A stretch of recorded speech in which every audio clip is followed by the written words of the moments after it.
Jess here, and welcome to my channel. In today's video, I'm going to share with you my TBR for the next round of the Final Book Support Group. So it is once again that time. This time it is a week-long round from the 22nd through the 28th. If you don't know what the Final Book Support Group is, it is a not quite readathon, not quite read-along. It is designed to get you through your series, and this is hosted by Steph. I'll link her channel and the Final Book Support Group information in the description below. Basically, every other month we seem to get a round from Steph, which comes with a bingo board, which I'll pop this round's up here, with various prompts that we try to fill that help us work through our series. As you can see, there are 3 non-reading prompts. One is to share your TBR, which I'm going to be doing in this video. One is self-care. I'll probably end up taking a nap at some point during the week. And the third is to take part in a sprint. I'll probably check out some of Steph's sprints at some point as she has them throughout the week. And I will likely be hosting some of my own, so this should be a very easy prompt to fulfill. So let's get into the bookish prompts. The first is to read a special edition. This doesn't necessarily need to be one that you own, just one that you know exists and has been created, and your book doesn't have to be the special edition version, just to continue a series that does have books that have special editions. So for this, I'm going to be reading Lorem Olympus Volume 4. This is a Hades and Persephone retelling. I've really enjoyed this. I know there are special editions, but I'm not sure by who. This obviously isn't one. I've really enjoyed the first 3 volumes of the series, and I'm looking forward to diving back in and checking out Volume 4. I think that the art style is really pretty. I've really enjoyed the series, and I can't wait to see what happens in this one. The next prompt is TBR Vet, and for this I'm going to read The Problem Children Island in the Stars. I don't even know when I originally started this series. I'm pretty sure I started it before BookTube, and then I reread the first book at some point after like 2019 when I started posting videos on BookTube.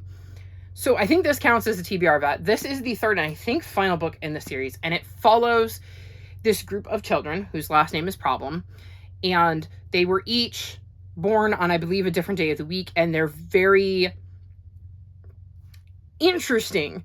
Each of them has a very unique personality. For instance, the young of them communicates via farts, and you get little footnotes saying what the fart means and what it smells like, which isn't everybody's cup of tea, but I found that the second book in the series had a really good message, and I really connected with it despite the fart humor. And I've decided it is time for me to finish off this series and wrap up their journey. I'm very curious as to where this one goes. Book 2 kind of left on a cliffhanger. So very excited to be getting to this one in this round. Then, like with every round, we need to read a final book, and I'm going to be reading Mermedusa by Thomas Taylor. This is the final book in the Erie on Sea series, and it follows Herbert Lemon, who works at the Lost and Found at a hotel. And there he meets a girl named Violet, who is a little bit lost herself, and they end up going on all sorts of adventures around Erie on Sea. I've absolutely loved this series. I'm really not ready to let it go, but alas, this is the final book, so I am quite looking forward to how this series wraps up and getting to spend one more book with these characters and this world that I so love. Then we need to read a graphic novel, novella, manga, etc. Something that's like a shorter story. And I'm going to read Witch Hat Atelier Volume 2. This follows a young girl who is learning to be a witch. I really enjoyed the first one, and I'm very curious to see what happens in the second one. I was pleasantly surprised by the first one. I wasn't sure I was going to like it, but I really did end up enjoying it, and we're going to see what kind of magic our main character learns in this one, and I'm excited to continue on with it.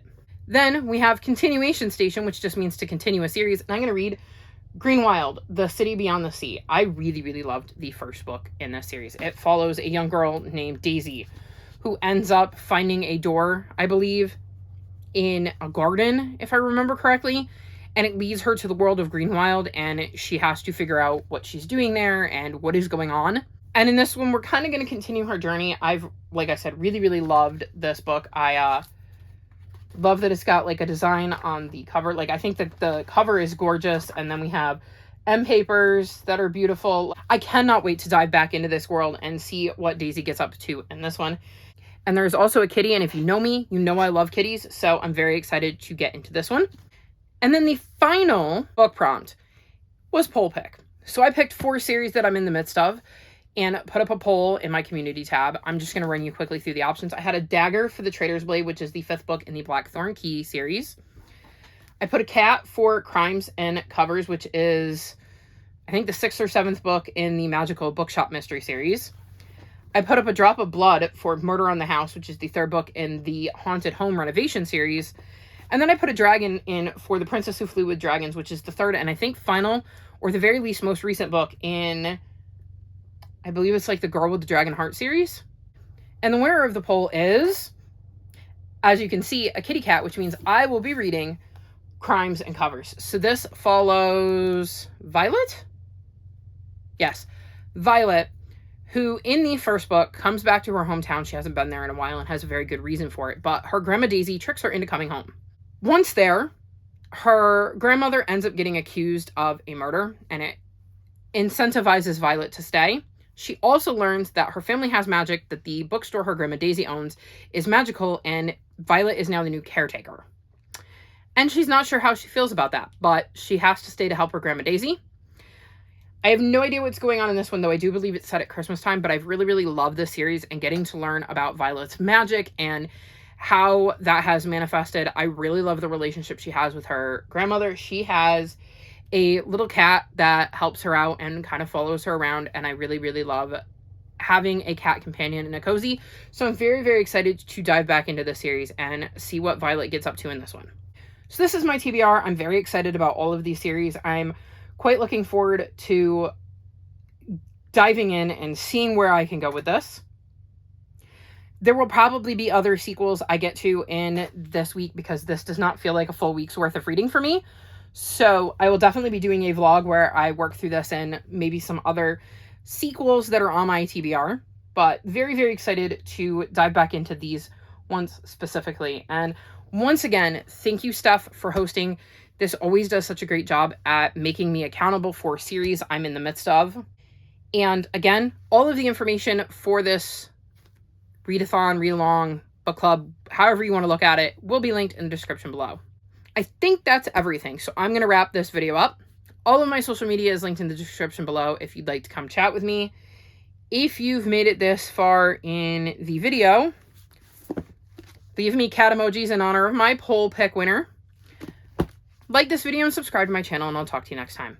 Bye!